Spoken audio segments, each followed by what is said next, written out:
this document. Yes? Can I ask a question? Did people do anything about it? So, I'm not comparing countries. I'm just talking about human nature. When something bad is happening, people either protest or accept it. So, did anything happen in 2014 when the first cancellation happened? Of course, many things happened. Actually, there were a lot of reaction from the film world, from the documentary filmmakers, basically, and they released a statement. They boycotted the festival, but the bigger reaction happened in 2015 when this Kurdish documentary was taken out. I think they didn't expect such a big reaction that everyone will boycott the festival. But at the end, the film was not shown. And many other festivals was scared to show this film. And we, as a documentary festival that we have been doing since 2008. It's a young, small, independent film festival called Documentarist. We were the only festival who dared to show that film. That was actually the biggest the risk we took in our festival life. And I would like actually to show you now a couple of clips from that screening. It was a historical moment, really. If we can show the stills, the photographs. Is there someone here? There? Yeah, give me a second and I'm going to do it. Okay. Yeah, you can see the biggest theater in Istanbul. It takes like 1,000, it has 1,000 seats. And during this screening, we had like almost 1,500 audience. It was packed up. And that show actually that censorship somehow doesn't work, you know. It's I think it's a concrete proof that you can challenge it, and it's sometimes it backdrop even in I mean, the film became much more famous after this decision. But at the end, that was the only screening that it had officially in Turkey. I mean, we took this risk. We were really expecting something, like a court case or something, but nothing happened so far, thanks God. So sometimes I mean, you take the risk, and it really worked. I mean, we had the chance that we, being independent, not having a governmental fund, that we would be afraid of, you know, lacking of this support. That probably, for the first time, became an advantage. But then there are many aspects of censorship, and one of them is the economical one. It's not supporting a festival is also a kind of censorship, and we are facing this from the very beginning of our festival. So it's not only like a direct political oppression, but they basically sometimes they censor you without doing anything, without supporting you, and by unsupporting the filmmaker as well. That's how they prevent many films from being done. That's another thing, of course. Well, I have to look to my notes. After that, yeah, it was, I mean, for the film festivals, it was really a dark period. Then many of them had to cancel the documentary sections, the competitions for documentary, because they were obliged to ask for this permission that I mentioned, which actually is meant to protect your right. You know, this called like registration document. You got it only if you want to to release your film in theaters. So you need this document to say that this is my film. It's, I own the right for this film. And they took this registration document and use it as a tool for censoring films, because you had to ask for the government to give it, and if they don't like your film, they wouldn't give it to you.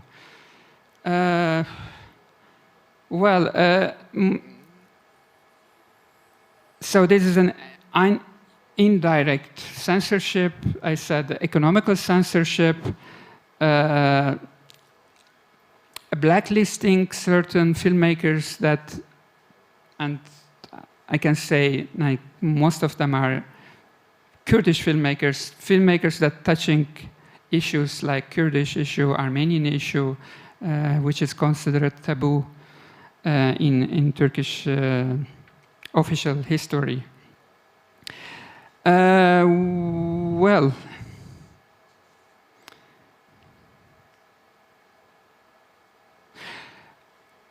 What can we, for survival, how we survive? I think this, for such countries with a hybrid regime, I would call repressive regimes, we need, most of all, a cooperation. I mean, you can manage to do films nowadays by any means, by your own, without a big budget, but the thing that you need to reach your audience, to really show these films, and of course to make it in a certain standard, production standard. So cooperation, international cooperation is very important, I think, for filmmakers who comes from these countries. Solidarity with them, trying to give space to their films is very crucial, I believe. And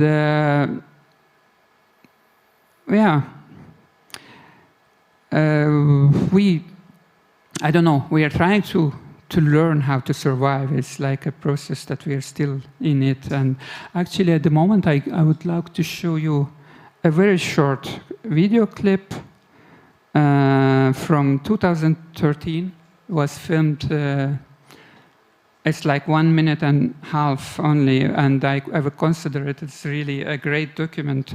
It was filmed during the Gezi Park revolts in June 2013, and now actually yesterday was the 8th anniversary of these revolts, and there was a lot of police violence in Taksim Square and around Taksim, because people wanted to celebrate it, the anniversary. So this is a short clip, was filmed at that time in June 2013. Let's see it, and maybe we can add some few things on it.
Well, that was a hospital. It was the entrance of the emergency of this hospital, and this road was going to the square.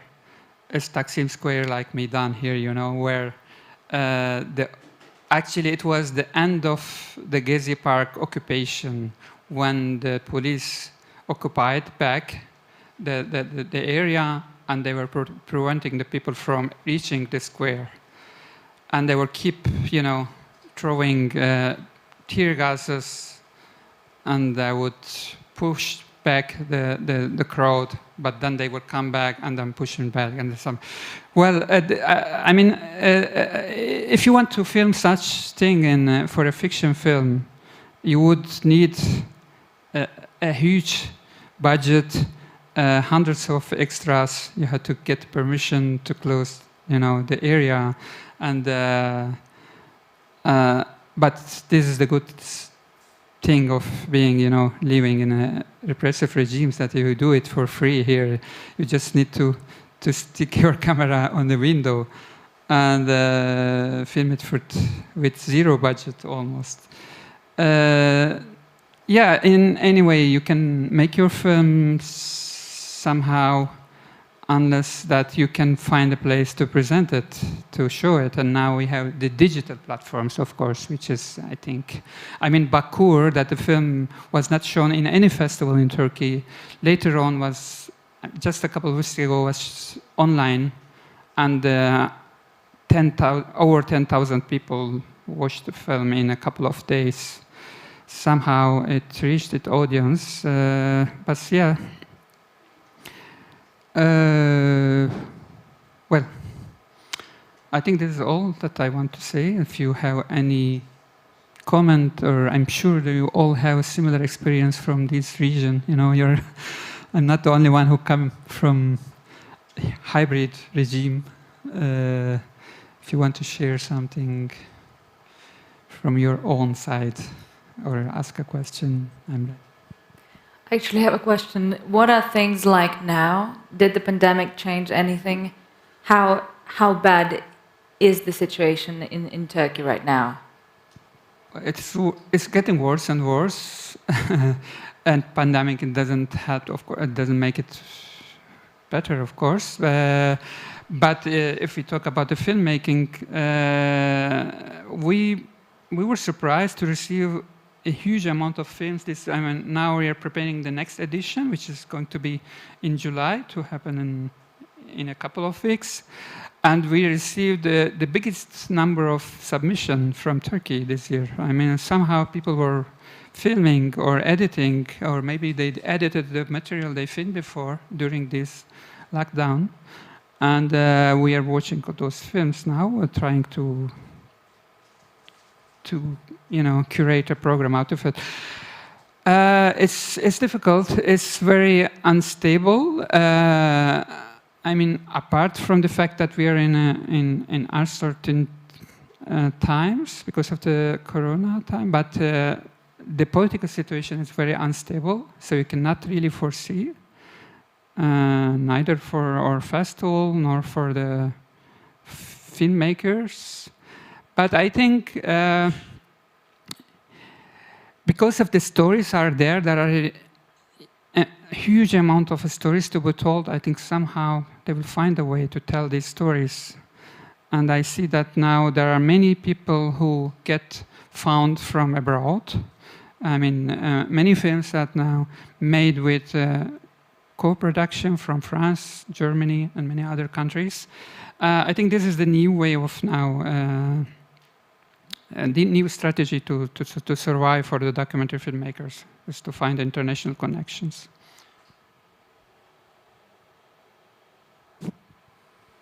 Any more questions? Actually, I have another question. Because, first of all, you're presented within Molodist as a filmmaker, documentarist. Could you talk more about your work? Well, I started as a film critic, and I started making films since the early 2000s. Actually, the 2000s was the time when a new generation came out in Turkey. new generation of the documentary filmmakers, and they start to, maybe I should mention this, they start to tackle subjects that were never, subject of any documentary before. That the topics that were swept under the rug were start to came out thanks to the documentary were made about them. So that's another reason that the operation was, aiming to the documentary first of all. And that was the time I also was making films, and then, but for the last 10 years, I didn't do any film. That partly because of this support, the lack of support. The support system became totally pro-governmental. But we are now doing this film festival for the last 14 years, and it's growing every year against all odds. That's practically what I do now. Okay, anybody else? Well, thank you so much, and thank you for inviting me. Yeah. Let me quickly check, because I'm told okay. that we have a Facebook question to you. Okay.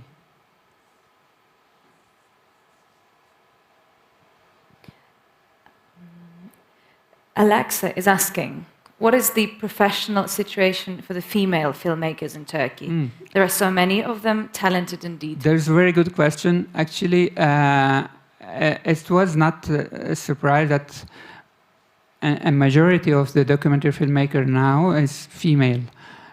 Those who start to make films in early 2000s, part of the new generation that I mentioned, are mostly female filmmakers. I mean, now if you try to make a selection of, let's say, best 10 films made in Turkey, you will find out, without noticing, like 7 of them are female. And this is amazing. I think this is part of course, the digital means that, before it was basically a male-dominated industry, but thanks to these new cameras and editing tools, that it was freed from. I think we have much more female filmmakers in documentary than in fiction. Okay. Yes. Oh, just a second. We have a mic. Thank you. Thank you very much for you didn't want to call it masterclass, but say masterclass. You were mentioning that the new way of making films is through co-productions with Europe mostly, and mostly probably with France and Switzerland and Germany. And I was wondering, what is your view on how this impacts what kind of stories are going to make it to the big screen or are making it to the big screens? And how do you see these collaborations happening at the moment? Well, I think it helped a lot in like raising the standard of the filmmaking, because in Turkey simply we don't have a production facilities. I mean, if you make film, you make it by your own. You don't have a producer. You don't have those who will help you develop the project and make it in a level at least became like internationally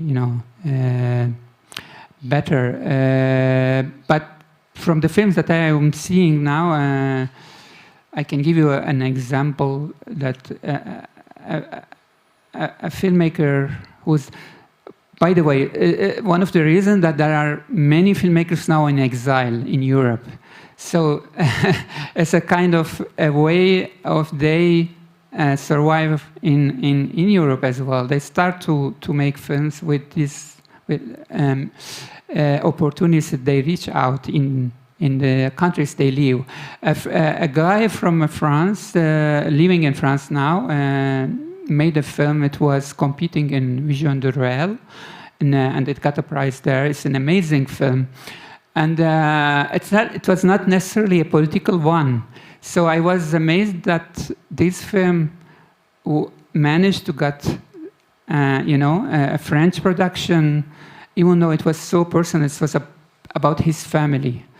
So a personal story about his sisters and brother, including himself.